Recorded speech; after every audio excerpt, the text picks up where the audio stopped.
dar início ao nosso estudo.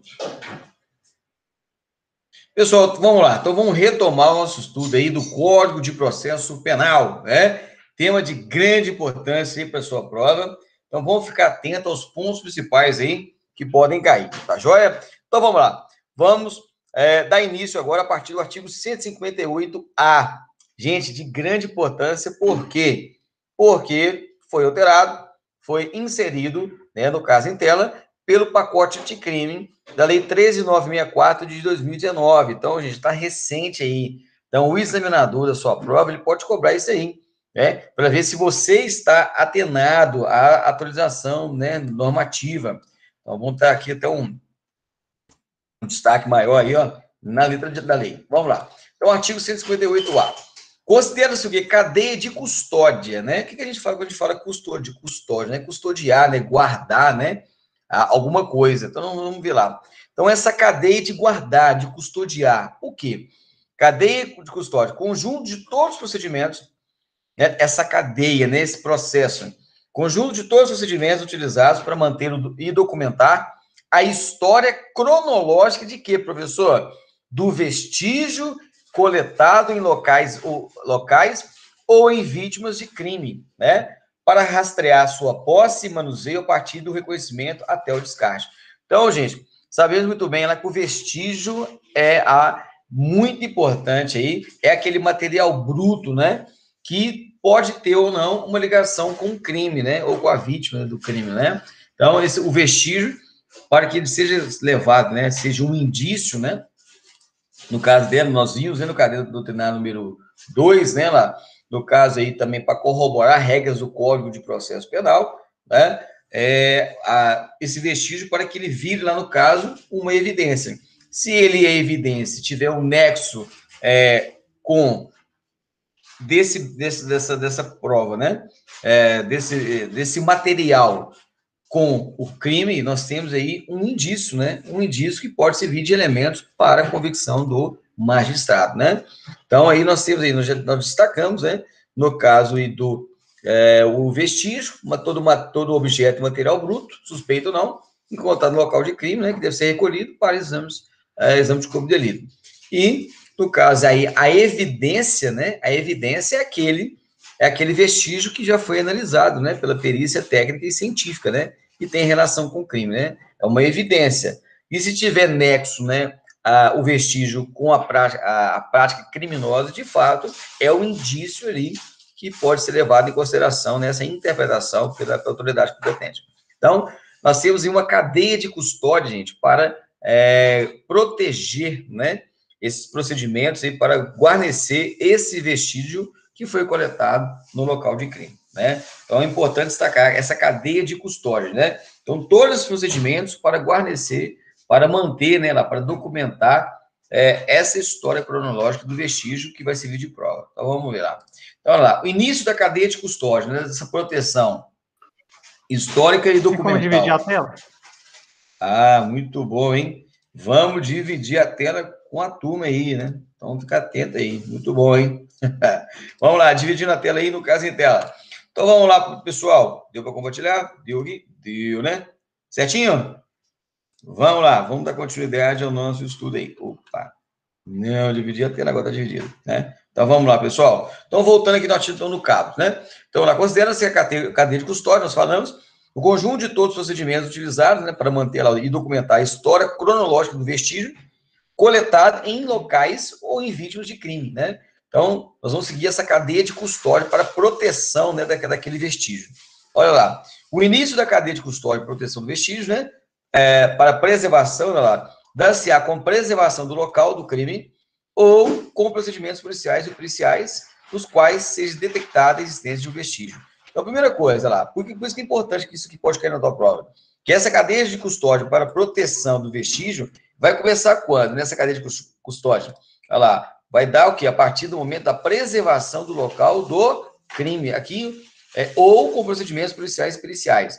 Mas aqui no caso em tela, gente, é bom destacar porque refere diretamente o que? A nossa atividade. Por quê? Porque, via de regra, nós somos os primeiros a chegar no local do crime, né? Então, essa preservação do local de crime lá vai dar um início de cadeia de custódia daquele vestígio, né? nos quais será detectada a existência de vestígio.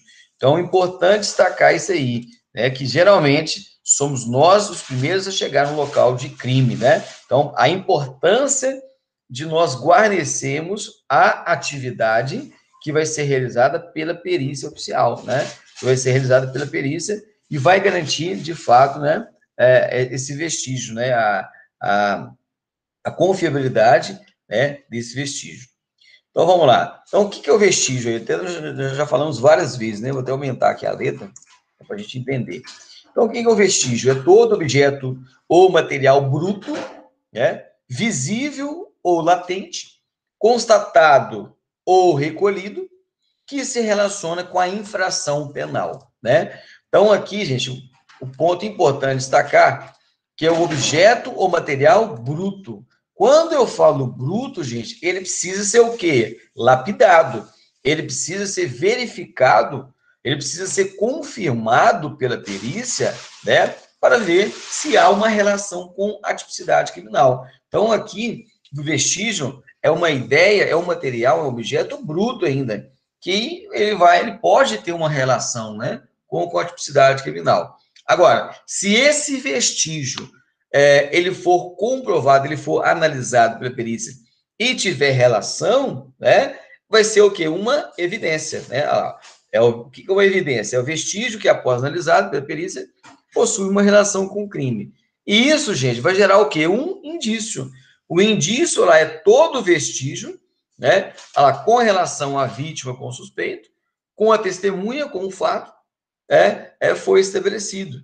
É o vestígio classificado, interpretado, que passa a significar uma prova judiciária. Então, é um indício ali no caso dela. E esse indício, gente, vai ser levado em consideração no caso do devido processo, né? Então, o vestígio é o objeto bruto que vai ser analisado pelo órgão pericial. E a evidência é aquilo que já foi analisado, né? Que tem relação com a infração penal. Bacana? Cadeia de custódia compreende o rastreamento do vestígio. Então, olha lá, nas seguintes etapas.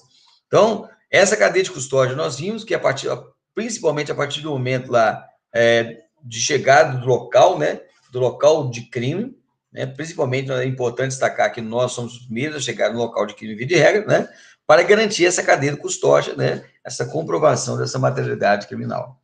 Primeira coisa, então, nas etapas. Primeiro, reconhecimento, né, para essa cadeia de custódia, para rastrear, né, esse vestígio. Reconhecimento, apto de distinguir um elemento lá como de potencial interesse para a produção de prova pericial, né? Então, a primeira fase da cadeia aí, nessas etapas, reconhecimento, aquilo ali, de fato, pode surgir um elemento que vai trazer um nexo, né, com a conduta criminosa, com a infração penal. Então, a primeira coisa, você vai reconhecer aquele ali como um potencial interesse para a produção de prova, né? Se aquele elemento que você for coletado ali, se é um vestígio ou não. Isolamento. Olha aí, pessoal, ó o isolamento. Ato de evitar que se altere o estado das coisas, devendo isolar e preservar o ambiente imediato e mediato, e relacionado aos vestígios de local do crime. Então, gente, isolamento. Olha que interessante, o Código de Processo Penal colocou aqui, mas não delimitou, no caso aí, a autoridade policial militar, no nosso caso aí, de chegar principalmente ao local, né? No caso, o policiamento ostensivo, que está ali, foi acionado, né, pela população via 190. Então, isolamento. Então, também é uma etapa aí de cadeia da custódia daquele vestígio, né, que pode ter uma relação com o crime, né? Fixação. Descrição detalhada do vestígio, né, ou seja, vai detalhar aquele vestígio conforme se encontra no local do crime ou no corpo de delito, no caso, por exemplo, da pessoa, e a sua posição em área de exames, podendo ser ilustrada lá, fotografias, filmagens e crocrim, justamente para dar subsídio, né, e virar uma evidência, né, sendo lá indispensável sua descrição do laudo policial produzido pelo perito. Então, o perito ele vai produzir, né, aquele laudo a partir daquelas informações coletadas, né. Lá, coleta. É o ato de recolher o vestígio. Então, ele vai retirar aquele vestígio do local, né, para subsidiar, no caso aí, um caráter investigatório, né? Então, será submetido à análise pericial, respeitando as características e sua natureza. Então, lá vai ser submetido à análise criminal, para que, de fato, ele comprove uma evidência, né? Acondicionamento, logicamente, aquele vestígio ele tem que ser acondicionado de forma correta, né? Lá, procedimento, para cada vestígio coletado, embalado de forma individualizada, não coletiva, tá joia? Para posterior análise, com anotação na data, hora e nome, né? Principalmente aí, ó, de quem realizou a coleta e o acondicionamento. Lembrando, então, que o acondicionamento de um vestígio é feito aí de maneira individualizada, justamente para que ele ali não se misture, né, os vestígios. Transporte é o ato de transferir aquele vestígio para outro local, né, que via de regra vai ser pela autoridade competente, né, no caso a autoridade pericial, né.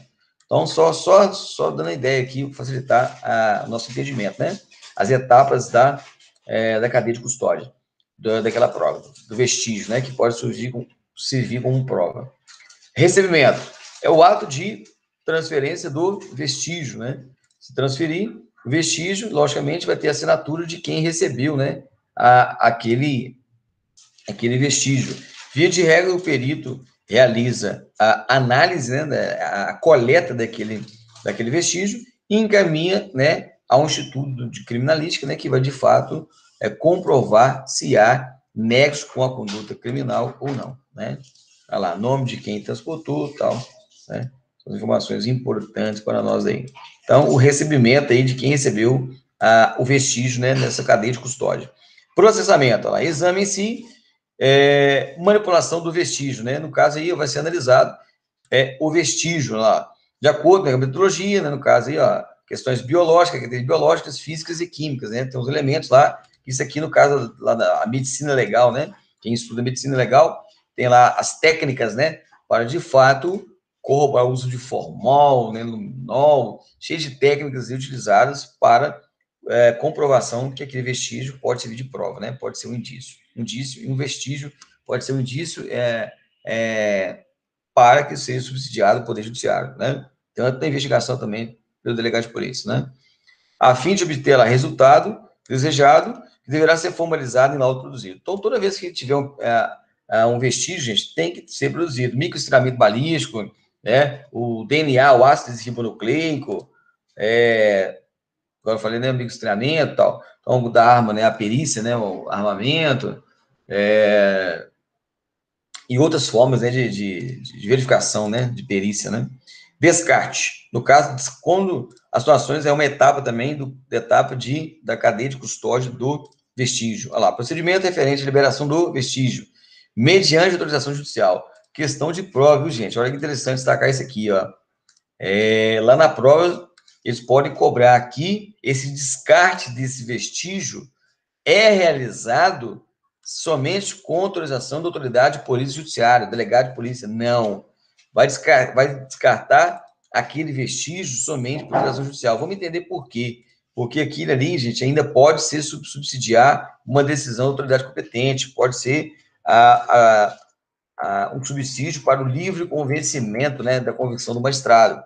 Então, ele tem que tomar conhecimento daquela produção de prova, e ele vai deliberar para a destruição desse material. Tá joia? Questão de prova também. Deixa eu dar um destaque aqui. Maior. Olha lá. Coleta de prova. Nós temos aí a coleta de prova. Quem que vai fazer essa coleta de prova? Questão de prova, hein? Olha lá. Questão de prova. Coleta de vestígios. Poderá ser realizada preferencialmente por perito oficial. Aqui que eu quero destacar, gente. Preferencialmente. Lá na prova, eles vão falar que obrigatoriamente essa coleta de provas vai ser realizada por perito oficial. Não. No caso em tela, preferencialmente. Que dará lá um encaminhamento necessário para a central de custódia daquele material, mesmo quando for necessário para a realização de exames complementares. Então, no caso em tela, gente, preferencialmente por perito oficial. Questão de prova, hein? Questão de prova. Vamos lá, caminhando. É proibida a entrada em locais isolados, bem como a remoção de quaisquer vestígios de locais de crime antes da liberação por parte do perito responsável. Olha aí, gente, ó, isso corrobora aquilo que nós estudamos lá no MTP 02, do Manual Técnico Profissional. O que nós falamos no caderno doutrinário número 2, do MTP 02? Que nós temos que guarnecer o local de crime, né, conter e isolar o local para aqueles vestígios que serão coletados pelo perito oficial, pelo perito, não sejam violados, né? Inclusive, gente, nós temos aí duas particularidades que eu quero destacar.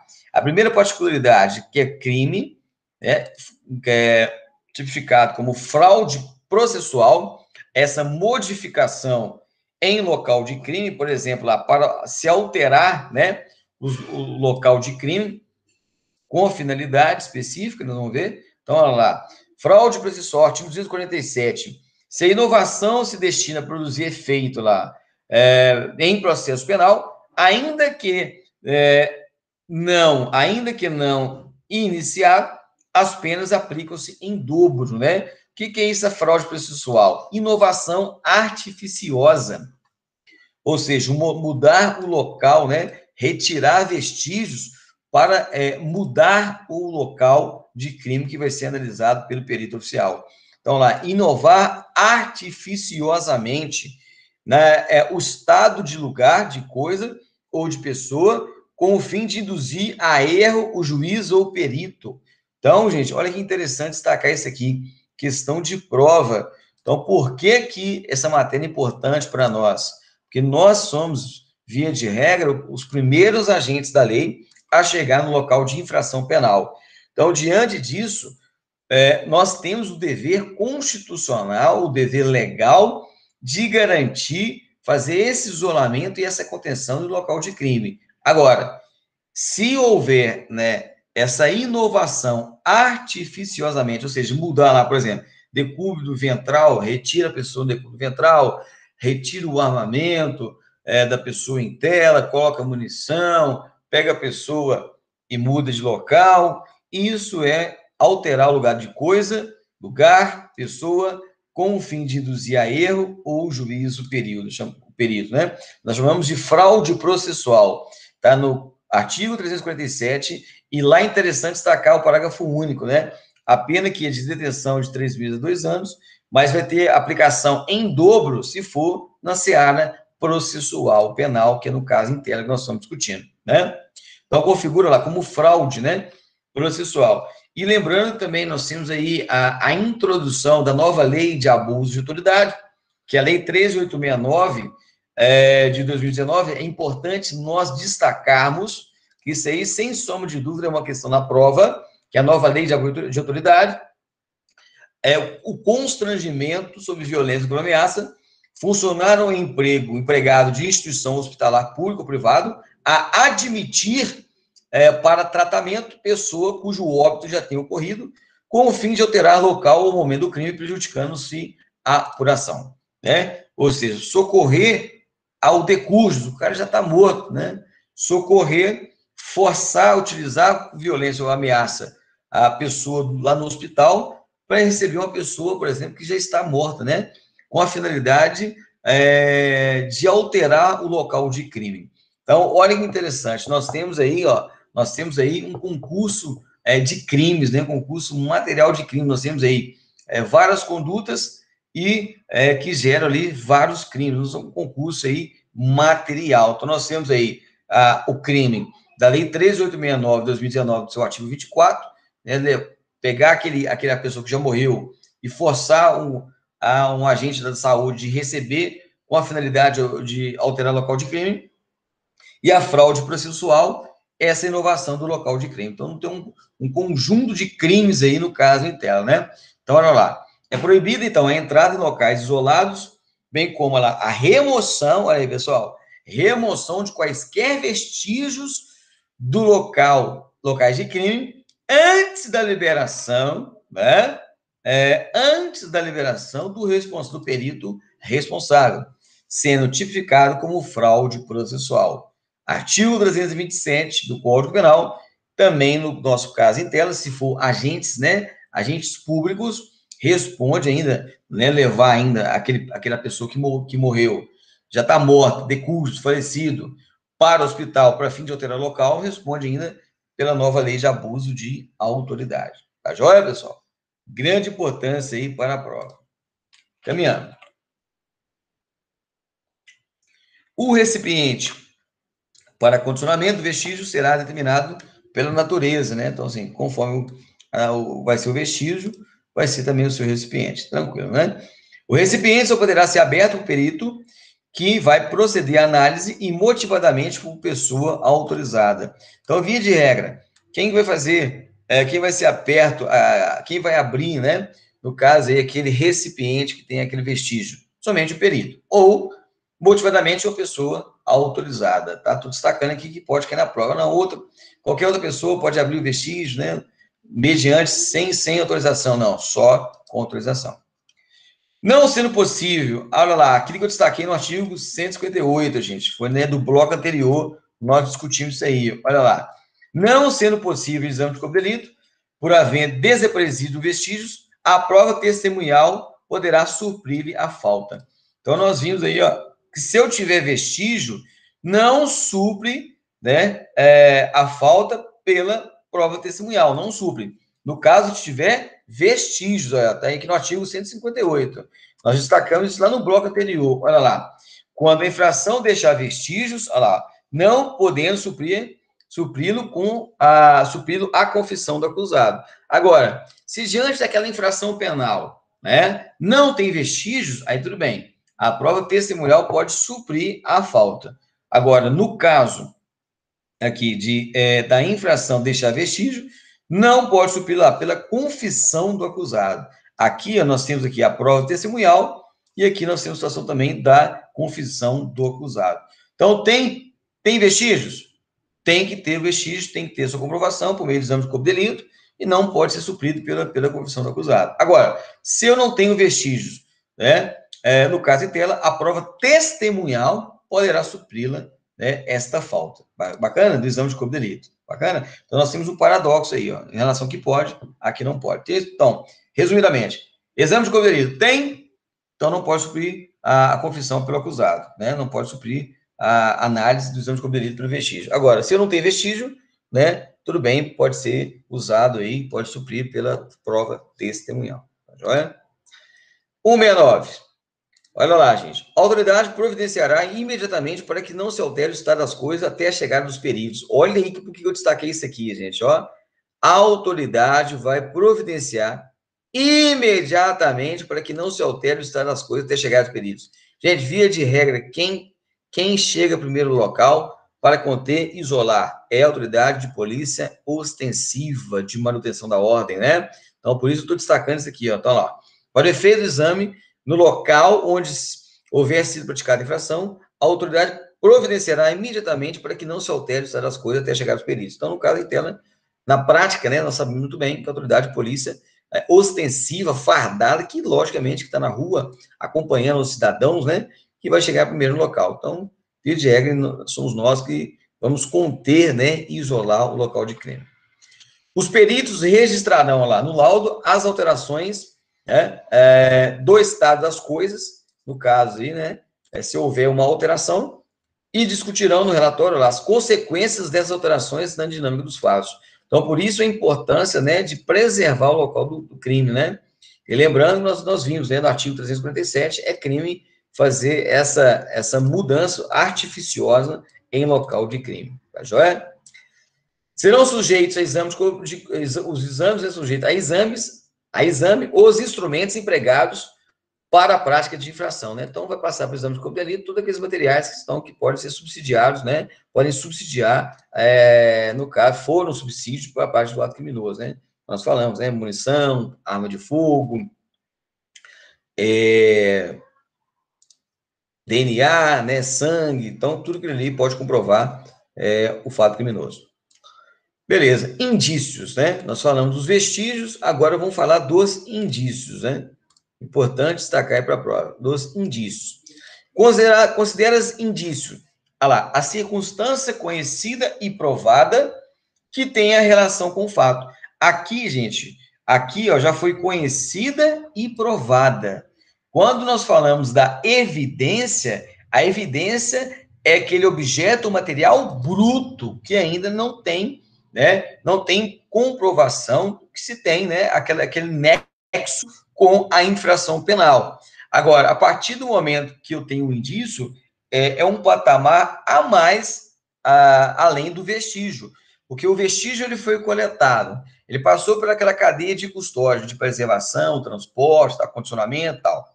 E esse vestígio ele vai ser trabalhado, né? Ele foi trabalhado e foi acondicionado, e foi protegido e resguardado, e foi feita sua perícia pelo perito oficial. A partir do momento que tem ligação com o fato, aquilo ali se torna um indício, né? Então, ou seja, o que é um indício? Na verdade, é uma etapa posterior do vestígio, né? Então, primeiro eu tenho o vestígio, depois eu tenho o quê? O indício, né? Que é que tem a relação, né? De fato, com a infração penal. Olha lá. Autorize por indução, concluir-se a existência lá de outra ou outras circunstâncias, né? Então, ela é conhecida e provada, tendo relação com o fato, né? Com a testemunha, com o autor, com a vítima, e vai, né? Beleza, tranquilo. Repassando essa ideia, no caso de vestígios e indícios, vamos agora, nesse capítulo 11, destacarmos aí algumas outras questões. Questões de busca e apreensão. Importante também destacarmos aí para a nossa prova, tá joia? Então, vamos lá. Busca será domiciliar ou pessoal. Vamos ver. Olha aí, artigo 240 do Código de Processo Penal. A busca será domiciliar ou pessoal. Não precisa nem falar, né, gente? Domicílio vai ser na casa da pessoa e pessoal vai ser, né, na sua questão o constrangimento, né, legal, físico da pessoa. Nós vamos falar daqui a pouco, né, no caso aí, ó, da busca pessoal no fundado suspeito. Nós estamos trabalhando isso aí, né, no caderno do treinado número 1, MTP 01, no MTP também 02, no 03, no caso da vistoria veicular, e busca do veículo, que via de regra não é considerado domicílio, nós falamos, né? O artigo 150 do Código Penal traz essa ideia do caráter de exceção, no caso aí de boleia de caminhão, desde que seja devidamente ocupado, que tem aquela interpretação extensiva, né? Que seja um domicílio, né? Mas via de regra o veículo não é considerado domicílio, exceto for utilizado, né, para o descanso, como a gente sabe, o descanso noturno, né, tiver continuado com essa finalidade naquele período, né, naquele certo horário. Então, a busca será domiciliar o pessoal. Proceder-se a busca domiciliar quando fundadas razões a autorizem para. Olha lá. Então, quando que vai realizar a busca domiciliar? No caso em tela. Primeiro, para prender criminosos e apreender também, nós vamos ver em outras situações, apreender coisas achadas obtidas por meio de meios criminosos, né? Tem um mandado, né? Busca e apreensão, né? Primeiro, no caso, mandado de prisão, né? Nós vamos ver lá, por exemplo, se o cara estiver cometendo um crime também, flagrante delito, né? Vai ter uma busca domiciliar para prender o criminoso, se tiver flagrante delito, ou no caso de uma ordem judicial emanada pela autoridade competente. Nós iremos ver daqui a pouco. Então, primeiro, prender o criminoso. Segundo, aprender coisas achadas obtidas que foram obtidas por meios criminosos, né? Ou seja, que tem ligação com o crime. Aprender instrumentos de falsificação ou de contrafação de objetos falsificados, né? Professor, o que é esse instrumentos de contrafação? São aqueles disfarçados, né? Eu até coloquei aqui, né? Aquele objeto daqui tenta disfarçar que é um objeto legal, mas é um objeto, um instrumento ilegal, né? Contrafação, instrumentos que são disfarçados de legalidade, mas que são ilegais. Aprender armas e munições, então mandado aí vai realizar a busca do domicílio para aprender arma, munição, instrumentos utilizados para a prática de crime, destinados com o fim delituoso. A gente vê na lei de drogas, né, um maquinário, né, balança de precisão, dolagem, aqueles materiais lá que servem para a prática de crime de tráfico de drogas, né? Então, todo aquele material ele vai ser apreendido, né? Então, não só armas e munições, mas também utilizados para a prática de crime, né? A gente tem aí, no crime do artigo 35, né, da associação para o tráfico, né? Você entra lá na residência, duas ou mais pessoas são lá para a prática de ato criminoso, né? Se reúnem, né, para a prática de ato criminoso, tráfico de drogas. Descobrir objetos necessários à prova de infração ou à defesa do réu. Então, objetos necessários à prova da infração do crime e também para ou à defesa do réu, no caso em tela, né? Mas, via de regra, prova de infração, né? No caso aí, gente, na prática. Apreender cartas abertas ou não destinadas ao acusado ou em seu poder, quando haja fundada, haja suspeita de que o conhecimento do seu conteúdo possa ser útil à elucidação do fato. Professor, aqui não está violando a intimidade da pessoa abrindo correspondência, não. Aqui no caso em tela, a gente não está violando o sigilo de correspondência, porque, na verdade, está violando, sim, o sigilo de correspondência, mas uma violação legal, uma violação permissiva. Por quê? Aqui, na ideia, eu estou sopesando os princípios. Então, aqui é a garantia da ordem pública. Então, pode, sim, abrir carta. É aquilo que nós falamos lá na sessão de corredoria 01, quando nós falamos de abertura dos armários, né? No ambiente da unidade militar. Ah, mas está violando a intimidade ali, fazendo a abertura dos armários? Sim, está violando a intimidade. Mas essa violação, ela é legítima, ela é legal, porque ali há uma supremacia do interesse coletivo, do interesse da administração pública. Então, pode, sim, realizar, né? O interesse pessoal, naquele momento ali, vai ser mitigado, vai ser afastado. O que vai prevalecer é o interesse coletivo. Então, da mesma forma que a abertura de cartas. Bacana? Aprender pessoas vítimas de crime. Aprender, né? Pessoas vítimas de crime também. Colher qualquer elemento de convicção. Tudo aquilo que estiver relacionado ao crime, gente, vai ser levado em consideração. Tá joia? Vamos lá, deixa eu aumentar isso aqui para ficar mais prático. Proceder à busca pessoal quando houver fundada suspeita. Lembra sempre disso, né, gente? Isso aqui eu estou falando aqui desde o caderno doutrinário número 1, né? Que a gente vai realizar busca pessoal, fundada suspeita, de que alguém oculte consigo lá arma proibida ou objetos, né? No caso em tela lá, elencados agora nas letras do parágrafo anterior. Então, lembra sempre disso. Busca pessoal, gente, é realizado em fundada suspeita, ou no caso de prisão, né? Nós iremos ver, né? Artigo 241. Quando a própria autoridade policial ou judicial não realizar pessoalmente, né? A busca domiciliar deverá ser precedida de mandado de expedição de mandado. Lembrando aqui que no caso em tela, gente, para que haja o devido cumprimento, né? A necessidade do mandado, né? O mandado de busca e apreensão e o mandado de prisão expedido pela autoridade policial, né? Na verdade, a autoridade judicial que vai autorizar e quem vai cumprir via de regra é a autoridade policial. Somente o juiz, ele dá ao magistrado essa autorização para realizar, né, o cumprimento de mandado. Então, nós vamos ver. Então, somente com autorização judicial. E a autoridade policial, ela vai cumprir aquele mandado de busca e apreensão ou mandado de prisão, né? E nós vamos ver as regras, né, estabelecida pela própria Constituição. Nós vamos ver aqui também expedidos pela Lei 13.869, nova Lei de Abuso de Autoridade, no que tange aí o cumprimento de mandado de prisão. Então, vamos lá. Busca poderá ser determinada de ofício ou requerimento de qualquer das partes, né? Tranquilo, né? De ofício da autoridade competente ou requerimento das partes envolvidas, né? A autoridade, no caso, em tela. 243. Mandado de busca. Olha lá. O mandado de busca expedido pela autoridade judiciária, solicitado, por exemplo, autoridade de polícia, né? Investigatória, inquisitorial. Deverá. O que tem que ter no mandado, gente? Olha lá. Indicar o mais precisamente possível a casa em que será realizada. Deixa eu fazer essa separação aqui de corpos. Peraí. Olha lá. A casa em que será realizada a diligência, o nome do respectivo proprietário, morador, ou no caso de busca pessoal, né, no caso aí vai se passar para uma busca pessoal, o nome da pessoa que terá que sofrê-la, ou sinais que a identifiquem, né, no caso em tela. Então, tem que ter lá as informações aonde que vai ser realizada a busca, o mandado de busca domiciliar e a busca pessoal. Também no mandado,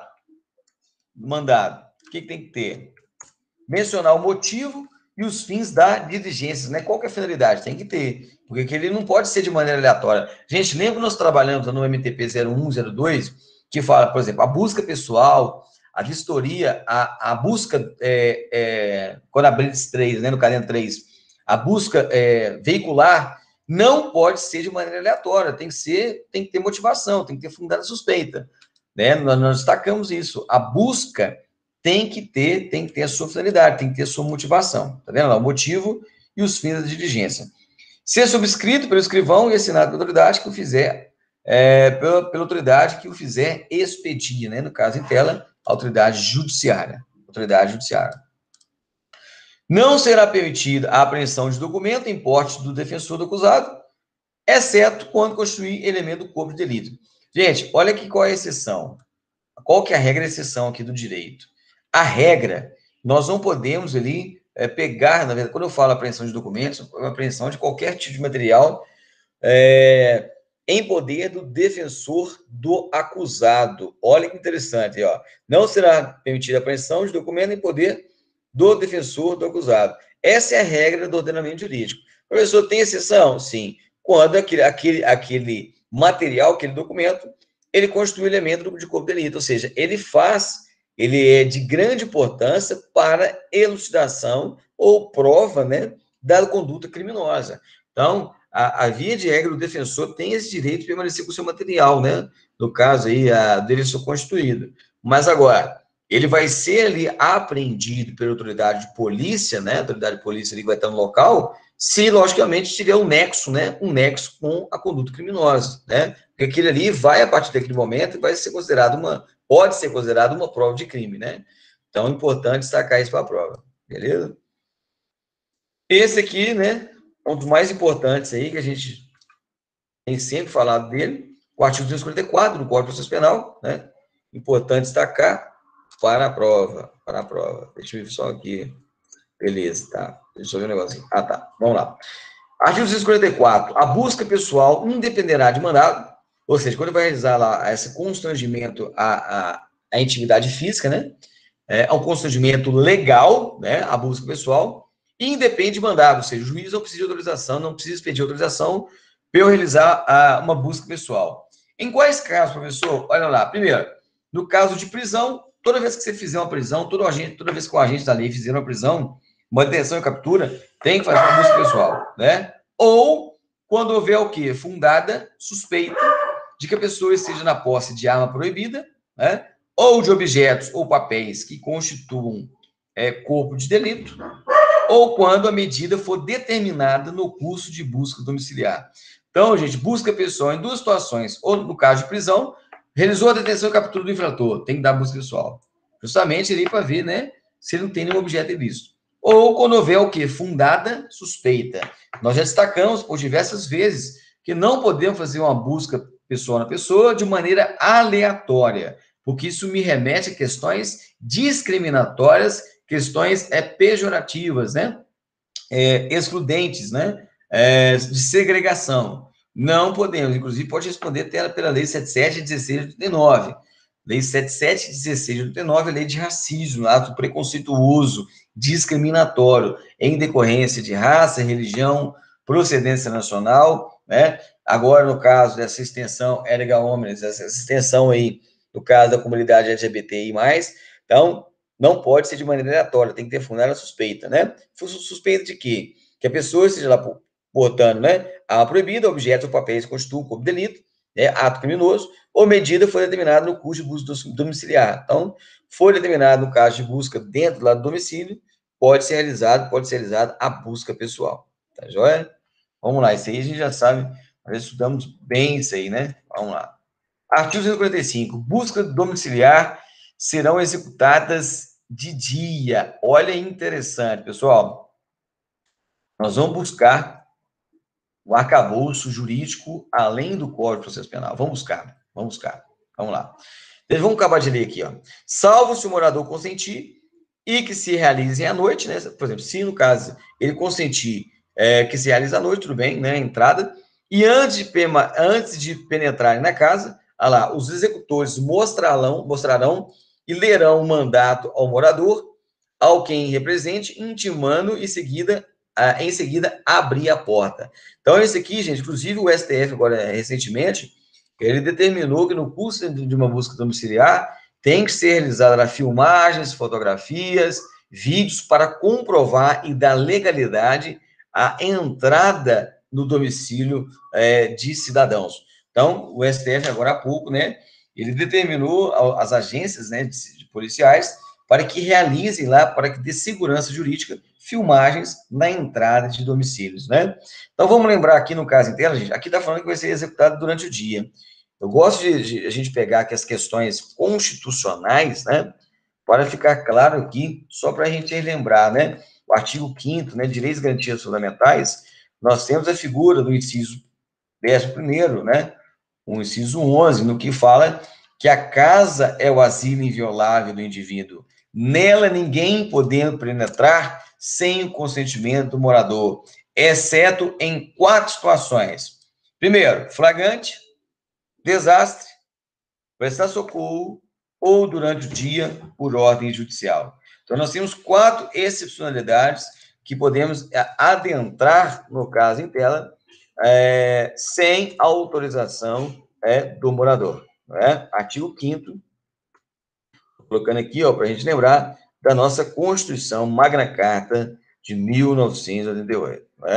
Então, vamos lá, artigo 5º da nossa Constituição.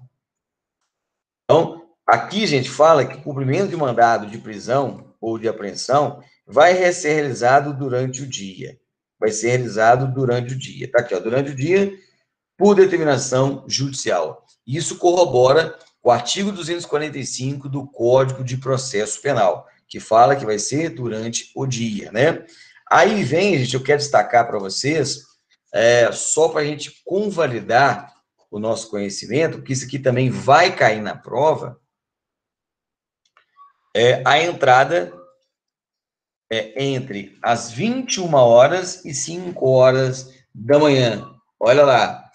Invadir ou entrar clandestina ou astuciosamente, vamos destacar isso aqui, o cumprimento de mandado de prisão em local, em horário, que não pode, né? Isso gera punibilidade, isso vai cair na sua prova. Olha lá, artigo 22, lá no seu inciso 3º, vamos colocar aqui, vamos colocar. Isso é bom a gente destacar, porque aqui uma nova, a gente está transversalizando outra, né? Nós estamos buscando conhecimento conjunto. Então, vamos lá. Olha aí, vamos colocar aqui, vamos dar esse destaque aqui para vocês, para aí a gente trabalhar conjunto. Primeiro, então, o artigo 245 fala que abusos domiciliar serão executados de dia, salvo se o morador consentir, né? Que se realize à noite. Se ele consentir para a entrada, franquear a entrada, tudo bem, né? Porque está aqui, artigo 5º, inciso 11. A casa inviolável do indivíduo, né? Ninguém pode penetrar sem o consentimento do morador. Agora, se o morador consentir, beleza, você pode entrar também no período noturno, né? Aí nós temos a exceção, flagrante delito, desastre, socorro, ou durante o dia por ordem judicial, determinação judicial, né? Aí vem o artigo 22 da nova lei de abuso de autoridade.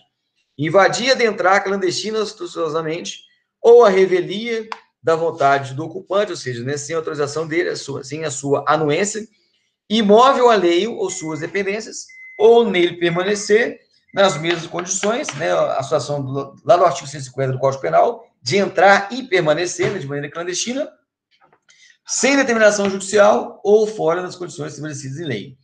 Aí vem o inciso 3º, lá, cumpre, quem que vai responder lá? Cumpre mandado de busca e apreensão domiciliar após as 21 horas ou antes das 5 horas, configura o crime.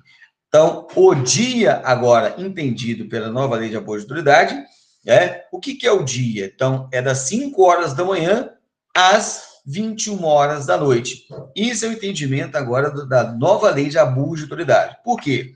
Até então, era entendido o critério físico astronômico, do nascer ao pôr do sol, da aurora ao crepúsculo.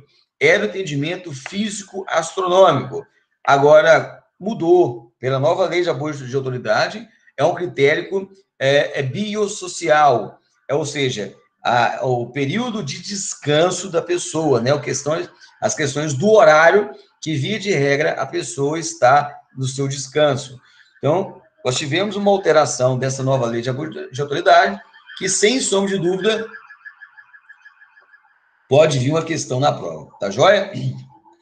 Então, tá vendo aqui, interessante, quantas coisas importantes nós falamos aqui, que traz uma relação com esse artigo 345. Então, aqui, lei 13, vamos colocar aqui, 869/2019, que é a nova lei de abuso de autoridade, o artigo 22, inciso 3º, que traz a punibilidade caso haja um ingresso clandestino astucioso, sem autorização, cumprir, né, um mandado de prisão ou busca e apreensão entre as 21 horas e 5 horas da madrugada. Antes era o critério físico astronômico, Agora é o critério biosocial, né? Então é importante destacarmos isso para a prova, tá joia? Vamos lá. Se a própria autoridade der a busca, vai declarar lá previamente sua qualidade e objeto, né, da diligência, né? No caso aí, a busca e apreensão. Em caso de desobediência, será arrombada a porta e forçada a entrada. Olha aí, interessante, né, gente? Aqui no caso em tela, o próprio Código de Processo Penal, ele dá essa garantia de arrombar a porta e forçar a entrada, no caso aí de mandado de busca e apreensão. Recalcitrando o morador, olha lá, será permitindo o emprego de força, né? Ou seja, no caso ali, né, necessária para o descobrimento daquilo que se procura. Então, ali, ó, logicamente, gente, dentro da medida da proporcionalidade, da razoabilidade. Aquilo ali, se for desproporcional, logicamente, o agente da lei ele vai responder por aquele excesso. Quando a gente fala do emprego de força, não é destruir a casa do cidadão por completo, não é? Porque ali nós temos as regras da proporcionalidade, da razoabilidade. É a mesma coisa o bombeiro no caso do desastre, né? Você já está entendendo uma teoria sobre isso, né? O bombeiro, ele para ele salvar a vida de uma pessoa, ele não pode destruir uma casa indiscriminada. Agora, se for necessário, tudo bem, desde que comprove que houve necessidade de destruir todo aquele imóvel. Agora, se ele, para necessário, salvaguardar a vida, por exemplo, a pessoa está tendo uma convulsão, uma parada cardiorrespiratória, ele entra, destrói a casa inteira, não é justificável, simplesmente poderia ali quebrar a porta ali para entrar uma janela, né? Responde pelo excesso, tá? E responde pelo excesso. Vamos lá. Observar se há o disposto no parágrafo 2º e 3º, quando ausentes os moradores, né? No caso aí já viu até o forçamento, né? O arrombamento, devendo, neste caso, ela ser intimada a assistir a diligência qualquer vizinho, se estiver presente, justamente para dar legalidade à ação dos agentes da lei, né? No caso, aciona o vizinho, se não tiver gente lá dentro da casa, aciona o vizinho, que está tendo a entrada, né? Naquele local, naquele domicílio. Se é determinada a pessoa ou coisa que se vai procurar, o morador será intimado a mostrá-la. Olha aí, ó. Importante destacar isso para a prova. Se é determinada a pessoa ou coisa que se vai procurar, o morador será intimado a mostrá-la, né? Ele tem essa obrigação, né? Não vou mostrar, tudo bem, desobediência, está cometendo um crime. Descoberta a pessoa ou coisa que se procura, será imediatamente apreendida e posto sob sua custódia da autoridade e de seus agentes. Então, encontrou, vai ficar sob custódia. Lembrando que tem lá, no caso, aí, ligação com condutas criminosas, né? Infrações penais. Fim da diligência, terminou a diligência, os executores lavrar-se-ão, né, lá, o auto circunstanciado, assinando com 2 testemunhas presenciais, sem prejuízo das questões dadas ao parágrafo 4. Então, a gente terminou as diligências, lógico, né, vai documentar aquilo ali, para dar materialidade, né, da conduta ali dos agentes que adentraram na residência. A mesma coisa nós estamos tratando lá da instrução de corregedoria 01, que foi alterada pela instrução de corregedoria 03, no que tange lá a abertura dos armários, né? Você vai ter ali, ó, a diligência, você vai comprovar, vai lavrar ali o documento necessário, tá joia? Artigo 246, aplicar-se-á também o disposto no artigo anterior, olha lá, quando tiver de proceder lá, busca em compartimento habitado ou aposento ocupado de habitação coletiva, em compartimento não aberto ao público, onde alguém exerce profissão ou atividade. Então, olha, é interessante, sabemos muito bem que se eu não tiver um mandado de prisão e entrar no local, um compartimento habitado, por exemplo, um hotel, um motel, uma pousada, isso, compartimento fechado, habitado, que estaria ocupado naquele momento, né? Nós temos ali, tá tendo um chalezinho, uma pousada, um hostel que está ocupado, você pode adentrar desde que tenha ou flagrância, né, ou a ordem judicial, né, que vai ser cumprida durante o dia. Então, olha lá, pode ser lá, vai ser aplicado, compartimento habitado, lembrando que aposento ocupado, se tiver desocupado, não entra nessa seara, ou compartimento lá não aberto ao público, né? Por exemplo, onde alguém exerce produção, por exemplo, aquela bancada lá de um restaurante, de um bar, onde a pessoa ali, ó, exerce aquela atividade profissional, né? Aquele balcão de atendimento no comércio, né? Que a pessoa ali exerce aquela atividade comercial. Então, no caso dela, tem que ter o cumprimento, né, do mandado de prisão. É as mesmas características aí no cumprimento da busca domiciliar. Não sendo encontrada a pessoa ou coisa procurada, lá, os motivos da diligência serão comunicados a quem tiver sofrido a busca, se o requerer. Então, a professora, estou com mandado de busca e apreensão, o delegado cumpriu. Se não encontrou nada, é abuso de autoridade? Não, não é abuso de autoridade, porque ali, na verdade, tem uma ordem expedida pela autoridade competente. Então, ela não sendo encontrada, ó, não quer dizer que vai ser abuso de autoridade, né? No caso em tela, não configura abuso de autoridade via de regra, Olha lá. No caso aí, ó, vai ser constatado, vai ser comunicado ao juiz competente. Em casa habitada, lá, a busca será feita de modo que não moleste os moradores, mais do que o indispensável para o êxito da diligência. Importante destacar isso aqui para a prova, hein? Deixa eu dar até uma cor diferente aqui, ó. Professor, posso lá exercer tipo um certo constrangimento, uma certa coação para aquele morador, para que seja localizado aquele material ilícito? Sim.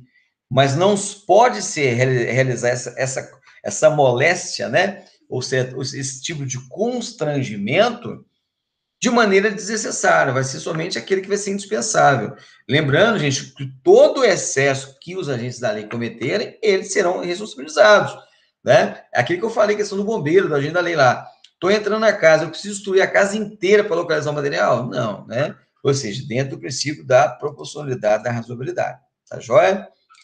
Busca em mulher, nós já falamos isso também, né? Nos MTPs, principalmente o MTP 02, quando estávamos falando, no caso de grupo vulnerável, né? Principalmente lá envolvendo mulheres e comunidade LGBTI+, né? Então, olha lá, a busca em mulher será feita por outra mulher.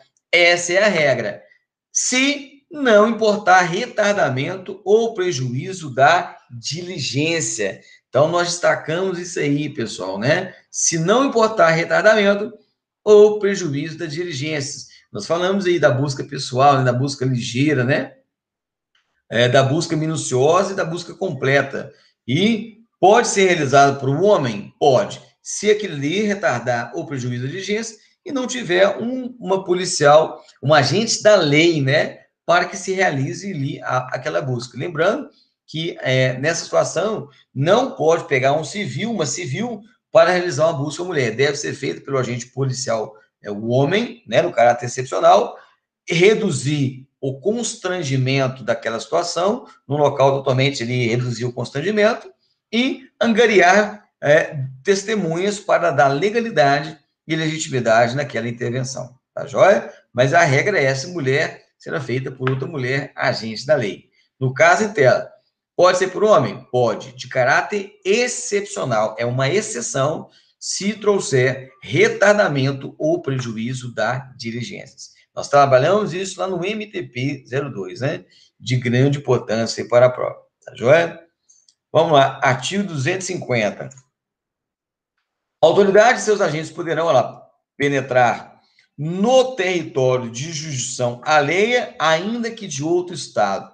Professor, Polícia Investigatória do Estado de Minas Gerais, ela pode entrar, né, no caso interno, Minas Gerais faz fronteira com 5 estados, né? Pode entrar lá, por exemplo, em fronteira com Rio de Janeiro, São Paulo? Pode. Olha lá, pode continuar nas diligências entre outro estado, né? Pode continuar, né? Olha lá.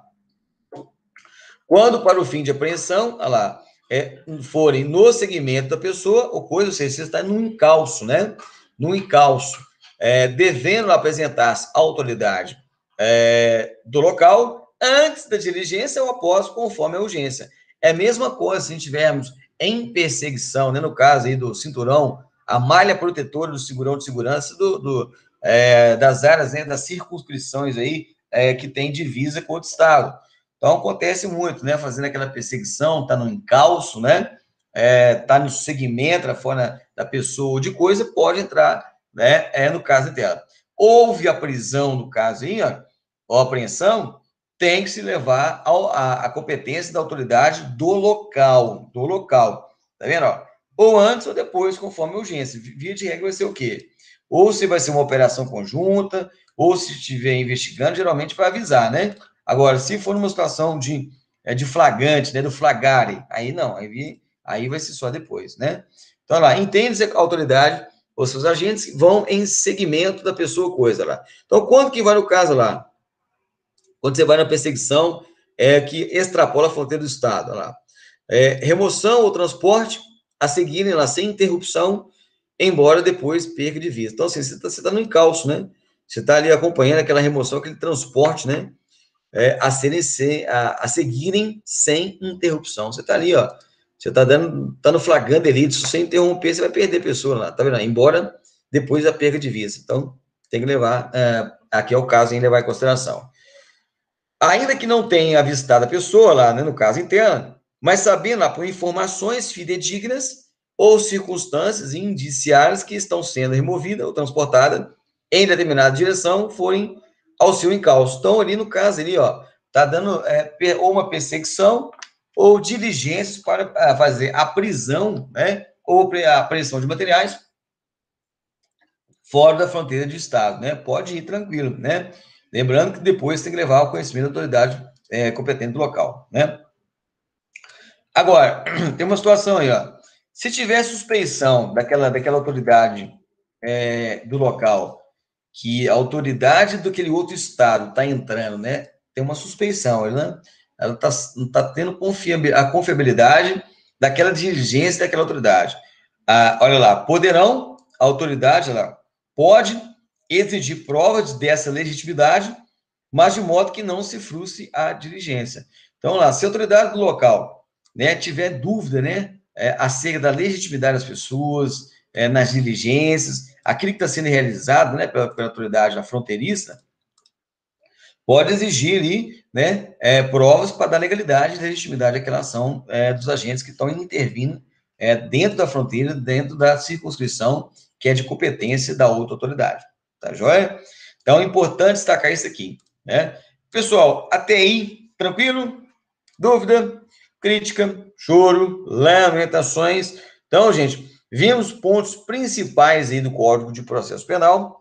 Finalizaremos aí, porque na próxima aula vamos ver, vamos trabalhar as medidas cautelares. As medidas cautelares aí, tema também de grande importância aí para a prova. Tá joia? Agradeço a presença de todos e daremos continuidade aí no bloco seguinte. Vamos parar um pouquinho, beber uma água, tomar um café e a gente volta no bloco seguinte. Bacana? Um grande abraço a todos e até a próxima aula.